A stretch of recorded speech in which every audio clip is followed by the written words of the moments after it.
Guys, what is going on is we are less than 3 days until the Money in the Bank 2018 pay-per-view. Always one of my favorite shows to watch this year. It's going to be a co-branded event, of course. Superstars and talent from Raw and SmackDown alike, both men and women, vying to reach for that briefcase. But taking a look back at the illustrious history of Money in the Bank, I wanted to do a top 5 Money in the Bank cash-ins video, looking at my personal top 5 favorite cash-ins. There's been a number over the years, but I've narrowed it down to these 5 specifically as the ones that I thought were the most well done. And without further ado, let's get into the top 5 video. Let's waste no time, guys. So number 5 here on my list, we're going all the way back to Extreme Rules 2009, and of course I'm talking about CM Punk cashing in here on Jeff Hardy for the World Heavyweight Championship. Of course, on this show, we had Jeff Hardy versus Edge in a ladder match for the World Heavyweight Championship. And then, of course, you had CM Punk cashing in. And eventually he would turn heel and feud with Jeff Hardy for the World Heavyweight Championship. One of my favorite feuds in 2009. One of my favorite feuds for Punk. I felt like that feud between Punk and Hardy really helped put CM Punk on the map. Led to Straight Edge Society, which I felt they didn't go all the way with. But I enjoyed his feud here with Jeff Hardy over the summer, of course, culminating in that awesome TLC match at SummerSlam 2009, which I did enjoy that show, SummerSlam 2009. But here, I felt Punk's second Money in the Bank cash-in was much more successful than his first.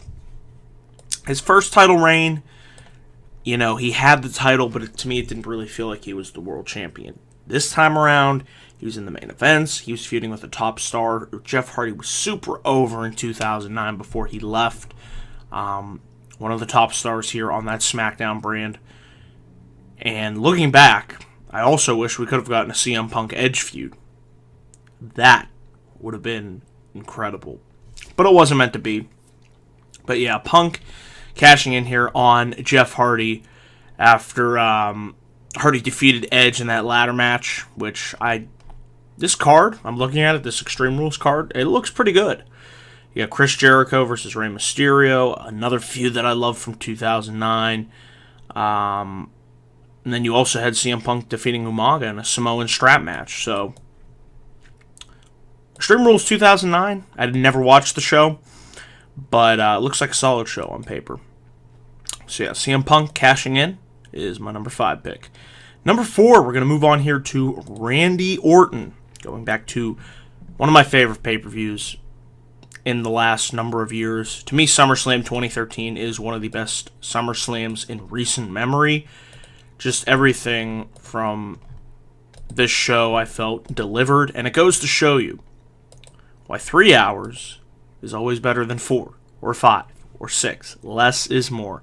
But getting back to the cash-in here, of course, you had Daniel Bryan, John Cena tear it up in the main event. Love that match. Love the story it was told. You know, Bryan defeating John Cena clean, no BS with the running knee. Still shocks me to this day. And then, you know, they have the confetti and the yes, Bryan wins the championship. And you're thinking, oh, this is going to be great. This is going to be just incredible. He's going to have a great title run. And then you see Randy Orton come out. And then you're thinking, oh, shit, what's Randy Orton doing here? Remember, he's Mr. Money in the Bank. And, you know, he's just standing there. He looks like he's just going to, you know, pose with the briefcase. And then Triple H hits Daniel Bryan with the pedigree. And I'm thinking, what the hell? What's going on here? You know, Triple H was the special guest referee, turns heel, aligns with Randy Orton. The Authority is born. I know a lot of you didn't like the Authority. I didn't like it either, but when it built to Bryan overcoming the Authority, I thought that's when it best served its purpose. So they took the championship from him. Randy Orton is your new WWE champion, and the long road to WrestleMania 30 began at SummerSlam 2013. Still thought it was great, you know, the way the cash-in happened, and when they tried, you know, to recreate that at Survivor Series 2015 with Sheamus cashing in, just didn't work on Reigns. That just felt like a fail. But this time around, here, I thought, well executed. Number 3 on my list, we go to Money in the Bank 2016. And, of course, I am talking about Dean Ambrose. Dean Ambrose, of course, won the Money in the Bank briefcase on this very night. And likewise, he cashed in on Seth Rollins, who beat Roman Reigns in the main event to win the WWE Championship. So, on this night, I still think this is pretty cool. All 3 members of the Shield were WWE champion.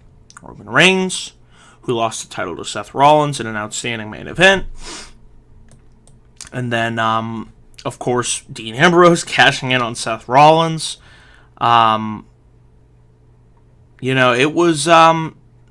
was pretty good. Now, while I remember the undercard not being that well on this show, I thought the Money in the Bank ladder match was really good.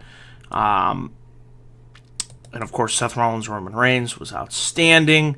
But, yeah, seeing Dean Ambrose come out here and cash in was shocking enough on the same night that he won it. And seeing all 3 members of the Shield, that's something pretty cool to see. So, yeah, Dean Ambrose cashing in on his former Shield brethren, Seth Rollins, is something that I will certainly never forget. That's why here it is number 3 on my list of top 5 cash-ins. Moving on to number 2. Of course, you guys all remember this one. I wish I was in the building for this one. Something I regret from WrestleMania 29 weekend. I didn't stay for Monday Night Raw on April 8th, 2013. Of course, I'm talking about the night that Dolph Ziggler cashed in his Money in the Bank briefcase on Alberto Del Rio. Now, looking back at this, it was a great moment. It certainly was. I still wish Ziggler would have came out at WrestleMania. And he had a match there, Team Hell No versus Ziggler and Big E, and cashed in on that awful Alberto Del Rio, Jack Swagger World Heavyweight Championship match. That match was dull as you know what. Can't remember a thing from it. But of course, Ziggler comes out the next night on Raw, and it was incredible. I haven't seen a crowd pop that loud in so long. They were going crazy. And then he wins the World Heavyweight Championship, and it looks like, things are going to go in Dolph's way. It's going to be a 3-way ladder match between Ziggler, Swagger, and Del Rio at Extreme Rules. And then Ziggler gets a concussion.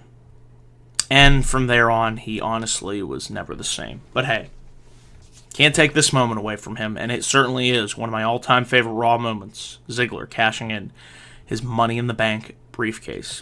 But there is one more that eludes this moment as number 1. I think you guys know what this one's going to be. One of my all-time favorite Money in the Bank cash-ins is Seth Rollins cashing in his Money in the Bank contract on the grand stage of them all, WrestleMania 31 from Levi's Stadium, Santa Clara, California. The main event of Roman Reigns, Brock Lesnar, the best Roman Reigns, Brock Lesnar match to date. And Seth Rollins cashing in took this match to a whole nother level. Of course, it made it a triple threat. And Rollins is able to curb stomp Roman Reigns into the mat and win the World Heavyweight Championship. Never before this have we seen a Money in the Bank winner cash in at WrestleMania. So that right there made it unique. And Seth just celebrating, whipping the title in the air. The fireworks are going off. I mean, I thought there might be a possibility of Rollins cashing in, but I didn't know if they would do it when it happened. And I wish I did live reactions to this. I lost my fucking mind. I was just like, oh my goodness. Are you really are you serious? Seth Rollins, he's running down the ramp. The place is going nuts. What the hell is happening here? And it was truly one of the best moments in WrestleMania history in a long time. Just for a moment, something for the first time ever, can't be replicated. And kudos to WWE for doing that.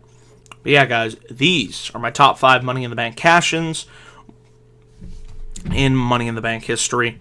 Once again, we'll run through them. Number 5, CM Punk, Extreme Rules 2009. Number 4, Randy Orton, SummerSlam 2013. Number 3, Dean Ambrose, Money in the Bank 2016. Number 2, Dolph Ziggler, Monday Night Raw, April 8th, 2013. And number 1, Seth Rollins, WrestleMania 31. So that is my top 5 Money in the Bank cash-ins. Guys, leave your comments down below. What are your top 5 Money in the Bank cash-ins? Be sure to leave those comments down below. I will respond to them accordingly. And be sure to click the like and subscribe button here on youtube.com/DanielGuyza412 for all my latest thoughts. I will, of course, be back up here later on in the weekend for my Money in the Bank and NXT TakeOver predictions. And I will be back up here for a live Money in the Bank review immediately following the pay-per-view around 11:30 on Sunday night with special guest Nerd Coalition. So until then, guys, thanks for watching this video and take